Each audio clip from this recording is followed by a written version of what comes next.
ఎలా చేయాలో చేసి చూపిస్తాను.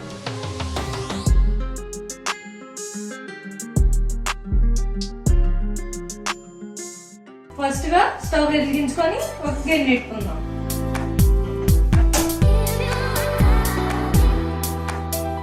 నేను పుడింగ్ తయారు చేయడానికి ఈ గిన్నెని యూజ్ చేస్తున్నానండి. ఏ గిన్నెలో అయితే మీరు పుడింగ్ తయారు చేసుకుంటున్నారో ఆ గిన్నెని ఫుల్ గా క్యారమలైజ్ చేయాలి. నేను దీంట్లో చేస్తాను. ఇప్పుడు ఇందులోని 2 స్పూన్ షుగర్ వేసుకుంటున్నాను. క్యారమలైజ్ చేసుకోవడం ఏమి కాదండి, వాటర్ వేయకుండానే షుగర్ ని మెల్ట్ చేసుకోవడమే.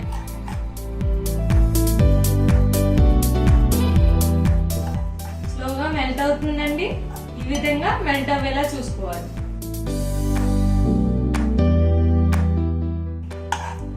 షుగర్ ఈ విధంగా బ్రౌన్ కలర్ లో రావాలండి. ఇంకా మాడకుండా చూసుకోవాలి. ఈ విధంగా స్ప్రెడ్ చేసుకోవాలండి.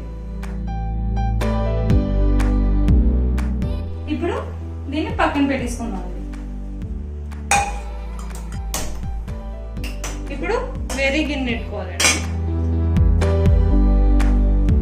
ఇప్పుడు 1/2 లీటర్ పాలు దీంట్లో వేసేసుకోవాలి.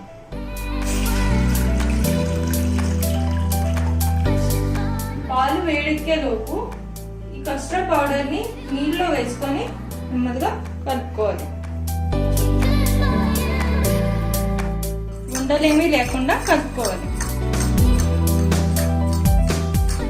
ఈ 2 గుడ్లని జార్లో వేసుకొని బీట్ చేసుకోవాలి.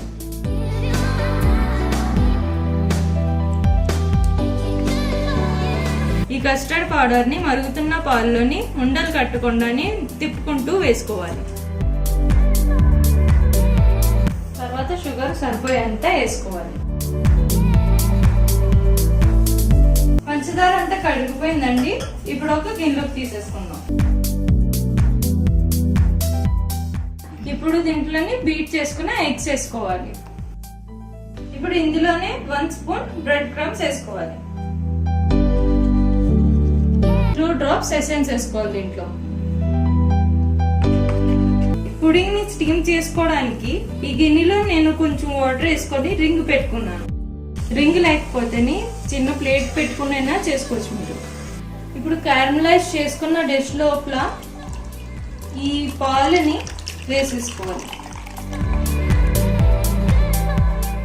ఇప్పుడు ఈ గిన్నెలో పెట్టేసుకోవాలి. మూతకి ఈ విధంగా నేను క్లాత్ కట్టుకున్నానండి. ఎందుకంటే స్టీమ్ వాటర్ పుడింగ్ మీద పడకుండా ఉంటుందని.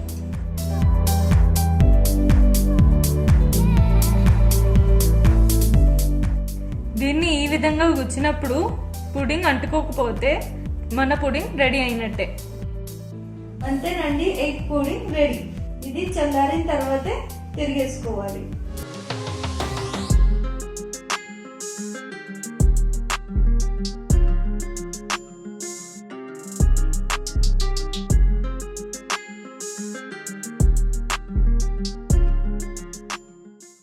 చూసారు కదండి ఎంత ఈజీగా చేసుకున్నామో.